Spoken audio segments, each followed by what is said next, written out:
Hi, I've been watching the news lately. Nakaka-disturb tayong patayan. Actually, matagal naman yan eh. Ngayon lang nilalantad lahat. Um, Nakakadismaya dahil ang pinupuntirya yung mga maliliit na tao. Maraming namamatay. Maraming mga kasong inuungkat.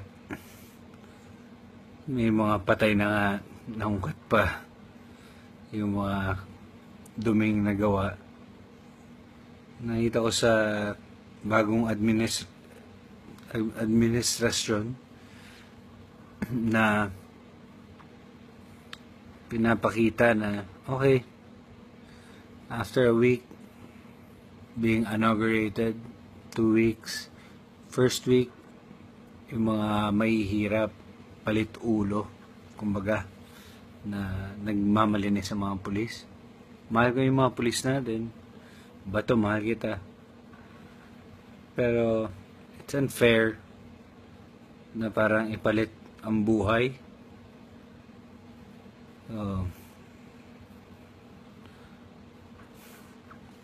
Kamatayan kagad. Nasa ng human rights? Nasa ng justice system natin? Kung mananakot, okay lang. Pero bakit di nila puntahan yung punot dulo kung saan nagagaling yung mismong droga? Tapos kailangan nila i-squeeze pa ang mga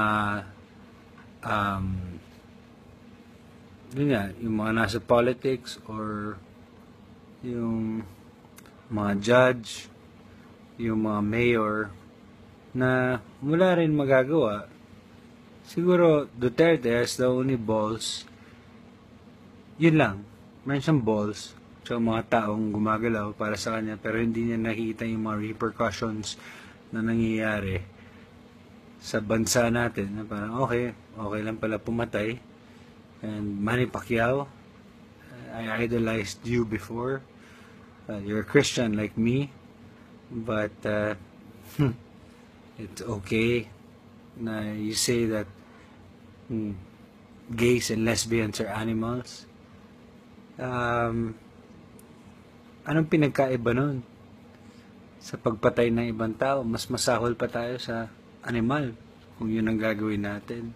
Kaya nga nagkaroon tayo ng gobyerno para diba?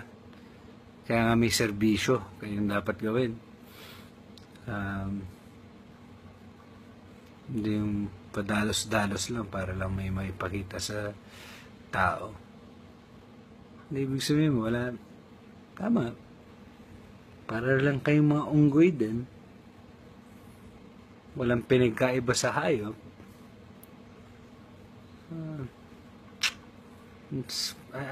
Sa nakita ko parang medyo hindi na lalaman ng mga masses or yung mga tao na slowly nagiging parang silent martial law yung nangyayari. Hindi naman nangyayari. Marami pa rin ako nakikitang umiinom sa labas. Wala naman, di naman nasusunod yung 10 o'clock na liquor ban. Gun ban kaya? Pwede? Alam mo, tanga ako eh. I really can't utter yung tamang words para sabihin yung mga nararamdaman ko dahil hindi ako writer masyado. Hindi ako magaling. Pero yung nararamdaman ko, emosyon, sobrang sakit. Una nung tumatakbo siya, puro siya mura. Ganyan. Tapos ngayon, he is showing that iron fist o binibigay niya yung iron fist sa atin. Oo, marami na lang sigurong umuokay na lang dahil natatakot sila. Pero I think yung rights pa rin ng tao yung pinaka-importante dito, hindi yung bullying people na parang, hey, you're an addict, surrender, if not, I'll kill you. Alam mo, ang daming mga paraan dyan. Sports, halimbawa, yun nga,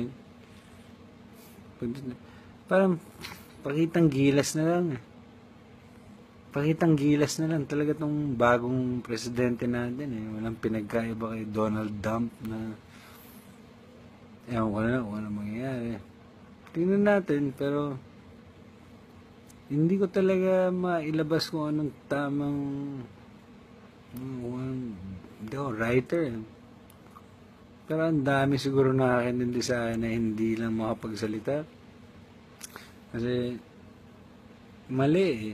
Ba't di mo nalang puntirehin yung mga bigati na tao? Hindi yung kailangan mo i-squeeze yung mga judge para magturuan. So, ang mangyayari, palit ulo. So, mas maraming patayan. So, yun ba yung gusto natin pakita sa future generations natin? Na parang, okay, it's okay to kill. It's in the Bible.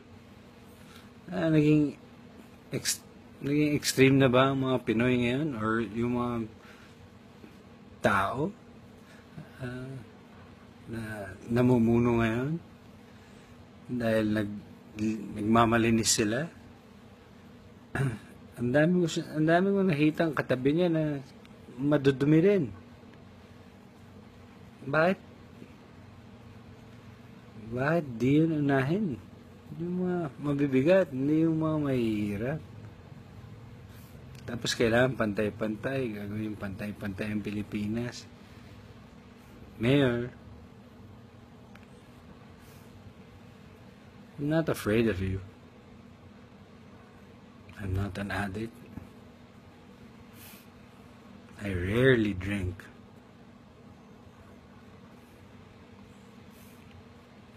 Pa-drug test mo na lang lahat, pati ikaw, magpa-drug test. Lahat. Hindi lang yung mga polis. Lahat ng nasa tabi mo. Kasi you're in power now eh. You can do whatever you want. You can say whatever you want. But it is very unfair to the masses. Although, maganda yung nangyayari. Let's just wait and see. I'm very disappointed. Especially kay Manny Pacquiao, who's a Christian. Says, okay lang na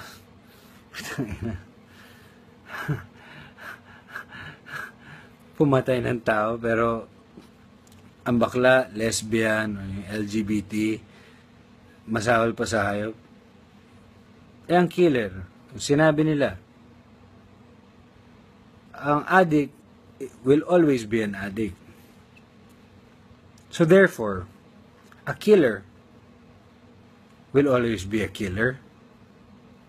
That's my question to you. Walang pinag-aiba po yun. Lahat ng mga tao may second chances na pwedeng ibigay. Depende na lang po yan sa inyo. But so far, I am very disgusted sa nangyayari.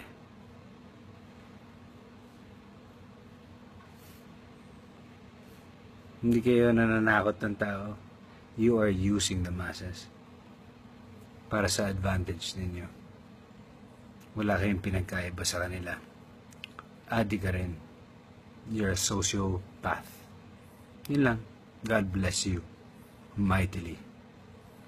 This is Baron Geyser and I'm not afraid of you. Not even drunk.